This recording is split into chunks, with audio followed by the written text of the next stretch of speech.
nerds. Yeet.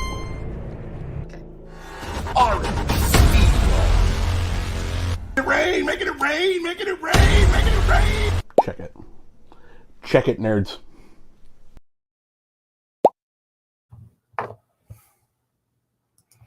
That's right. Hey, nerds, it's Yeet. And we are here in the penultimate episode of Yeet versus ZineQuest5.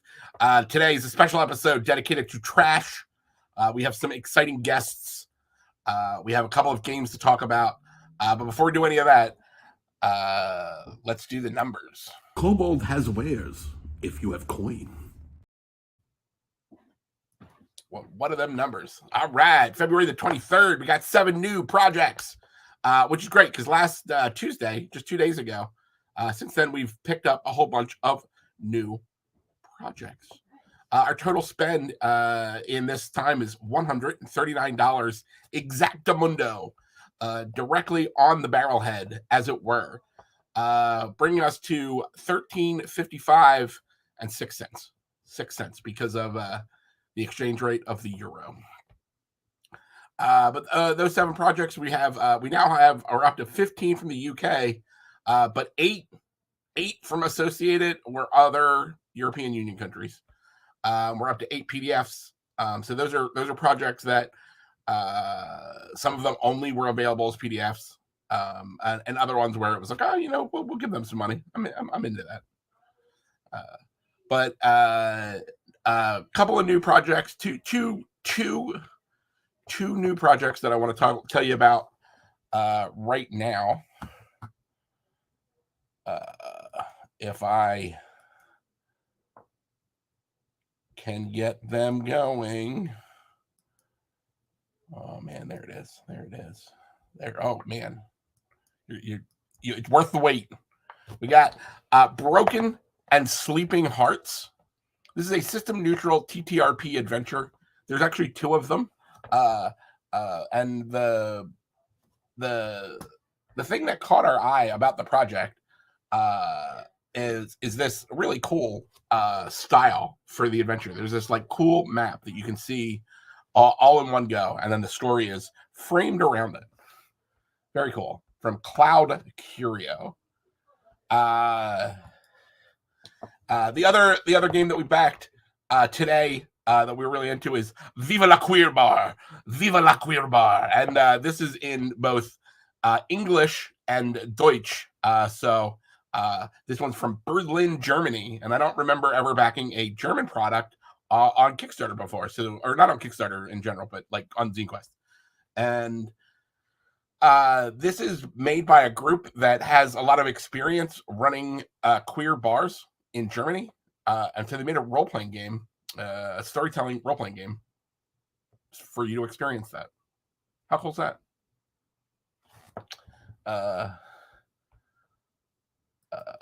The next game, though, that we're going to talk about, I'm going to bring my first guest on, Bridget Winder. Bridget, let's see.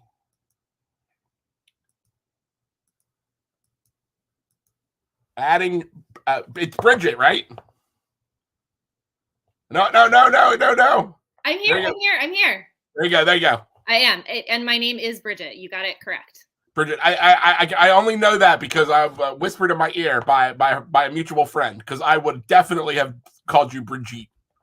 I mean, you could just go back and forth throughout this and confuse everyone, including me. It'll be fun. Bridget, tell us about Psychic Trash Detectives here on our trash-themed episode. I can't believe you were doing a trash-themed episode. That is amazing, and I can't wait to see what the next trash game is. But Psychic Trash Detectives is a game about psychic trash animals solving mysteries together in a world where no one else cares to solve them. And it is played with actual trash. So wait. Okay. Played with actual trash. Please elaborate. Yeah, like actual garbage. Like people bring garbage to the table. There is a little trash can that is turned over onto the table, and the trash is how you divine what's going on with the mystery. There are all kinds of things that you do with the trash. In. that I want to dump a trash can on the table and then smash my little hand and yell about the fact that we have to solve this mystery. Yeet, are you secretly a trash animal? Because There's it sounds a like secret. There's no secret about it. There's no secret about it. Kobolds are notoriously trash animals. All right, fantastic. Then this game is for you. I'm super into this. What do the peeps at home need to know about psychic trash detectives? Besides the fact that you are already kicking some butt, you have 145 backers, and you still have 20 days to go. I mean, that is actually the first thing that I want people to know is, as you can see, we are like $56 away from our 4th stretch goal.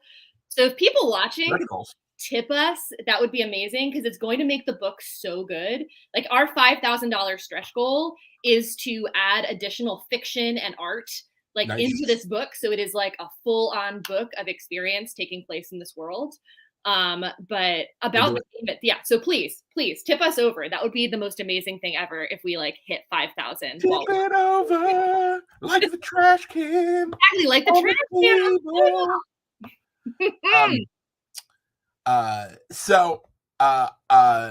Bridget, what I would like to do, I'm going to bring our other guest on. I'd like you to stay around though, because I would like to come back and have a little trash roundtable. Is that cool?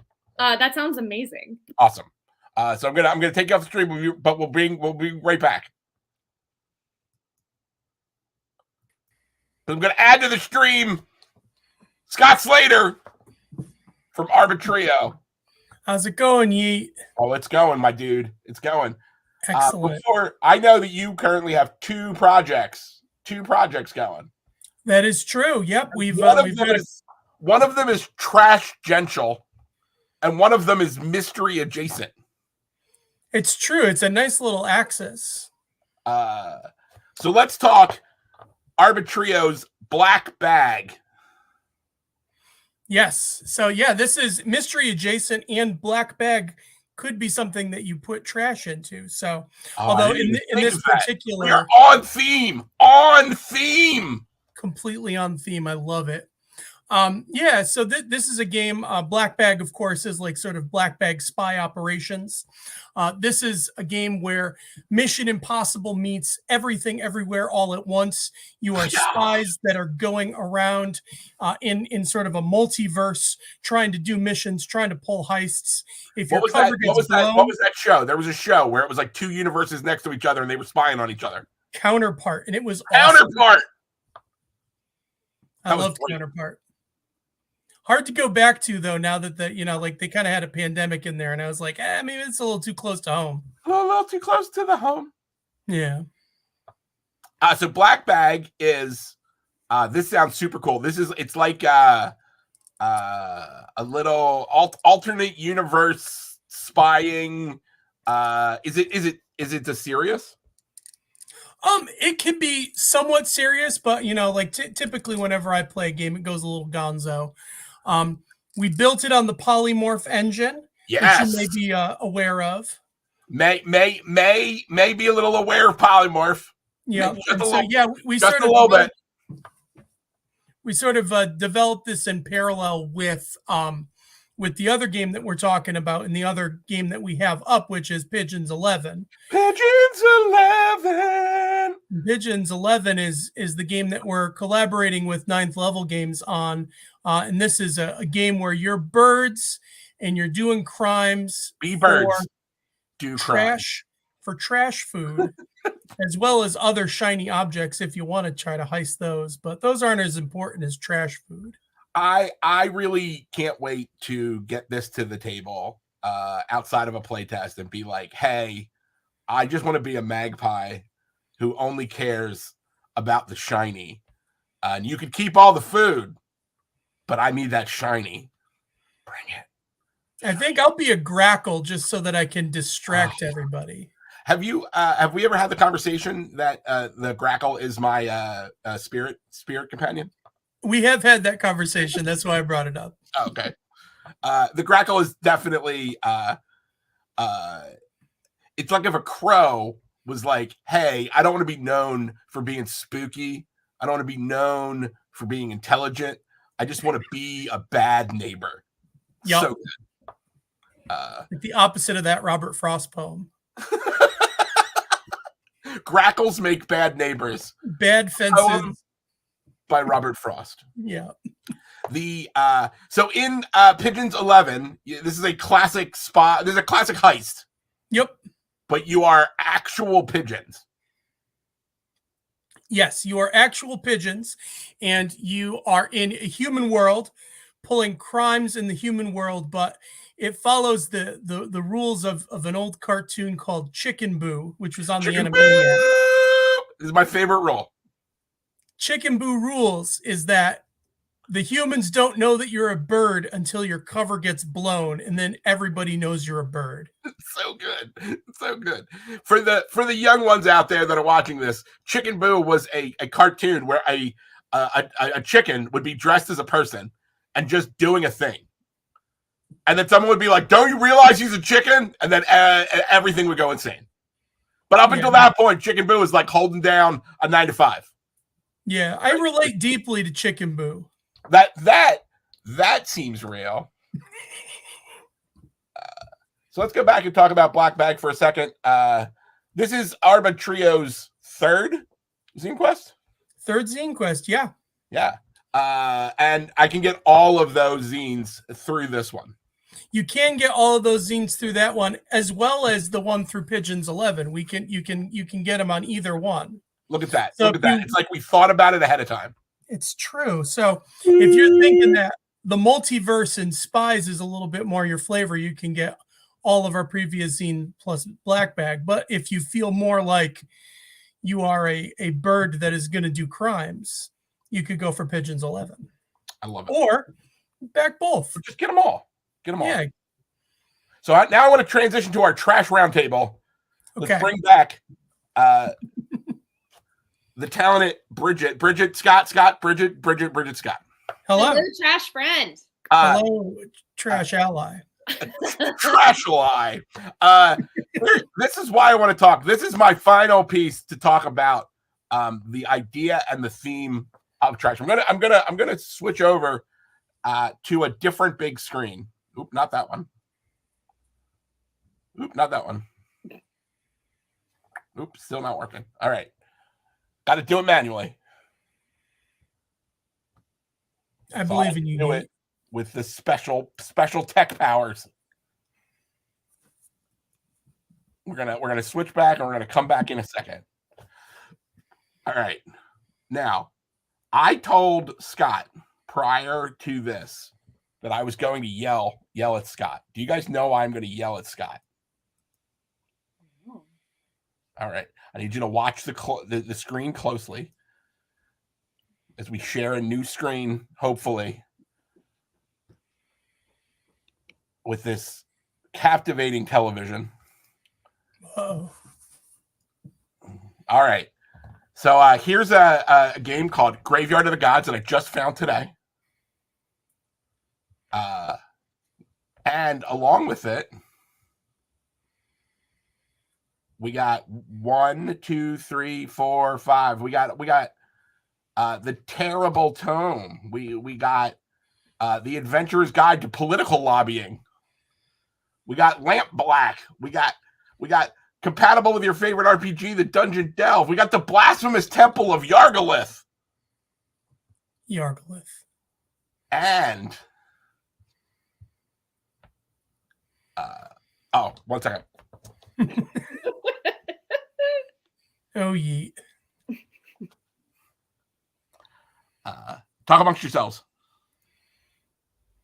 So I'm actually very excited for Psychic Trash Detectives. I was looking at it a little bit earlier, and it definitely seems like I like the physicality of it.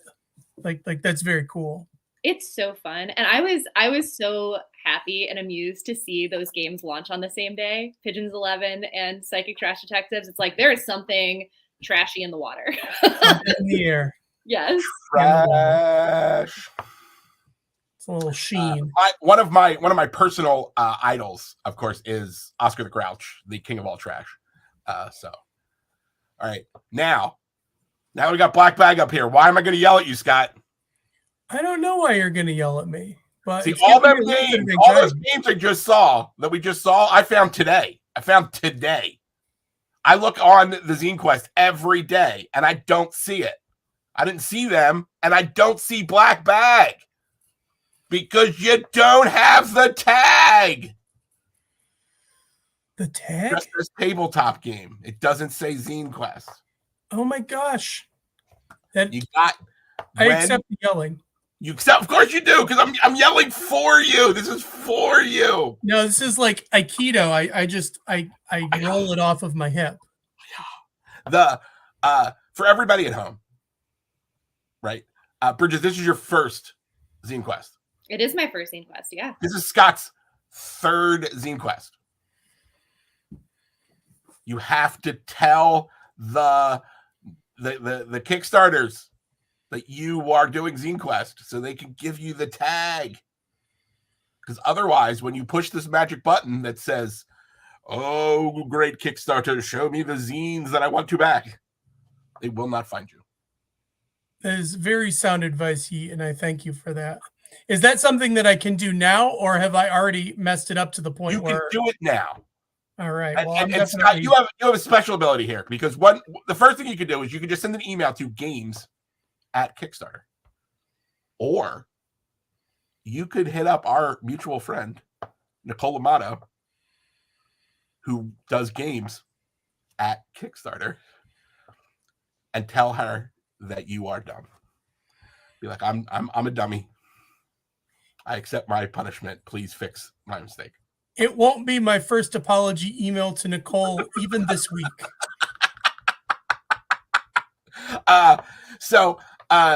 What on our trash roundtable, my biggest trash problem is when people forget to do this very simple thing that makes it's super necessary. What are problems that you have experienced, Scott or Bridget, in running and or backing on ZineQuest? I mean, I now have the new fear of coming on the show and getting yelled at by Yeet. I have. That's a new trash thing. I would say that in all the shows that we've done, I've only yelled at people twice, and the last time I yelled at Kickstarter for moving the date. And that seems fair and I got them to move it back to February, which is when ZineQuest happens. It's I have actual John Ritter Roderick admitting that Yeet has the power to do that. So okay, very powerful. But that's the only other time. Otherwise, this is nothing but positive, and this is positive yelling, instructional. I'm very susceptible to instructional yelling, so that's good. I also assume that Scott's just going to turn around and yell at his business partners and be like, "Jeff, you're the one who's supposed to make this stuff work." I would never. Ever. I will. You can tell Jeff it's from me. Fair enough. Eddie, have you had another pet peeve, another trash file that I have is when people insist putting projects into ZineQuest that are not zines. Like there's 2 different projects right now that are just STL files. Oh, that's interesting. Right? I mean, don't get me wrong. I want this project to succeed. They looked cool. I like toys. But are they really zines? I even accept a very broad idea of what a zine is. Okay, what is your definition of a zine? Everybody's definition is different. How does that's true. ZineQuest actually has a definition that no one follows, including us. That's true. It's true. Yeah. Their definition is a single, or it can be a color cover, but it has to be black and white interior. And it can't be perfect bound. And all of the ZineQuest projects that we've done, about half of them have been perfect bound. Because when you get up to like 60 pages, you can't saddle staple anymore. So for small projects, I mean, for me, in the modern parlance, the modern parlance of the RPG world, a zine is a small press product that does not have an expectation that it will go into retail distribution. Like, it would be nice if it does, but there's no expectation. You're making a product that doesn't have. Now, lots of zines are a great way to test the waters. And then if somebody's like, oh, that's really cool, could we get some more of that? Then you look at making your follow-on or just a bigger. Like Ninth Level did the Mazes zines, and then people were like, I would like to buy some more of that. And we were like, oh, well, let's make, here's a hardcover. Yeah, now it's that beautiful, beautiful book. Oh, thank It's you. true. Yeah. So tactile. Mm-hmm. So tactile. Yeah. You can throw it out and then bring it back in a game of Psychic Trash Detectives. You definitely can. There's actually instructions in Psychic Trash Detectives that if you want, you can rip up the zine and make it part of the game. So, all about including other things. It's like a sky burial. I love it.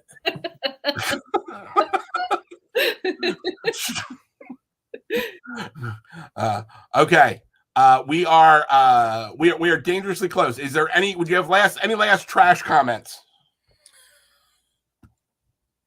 I mean, support these games, obviously.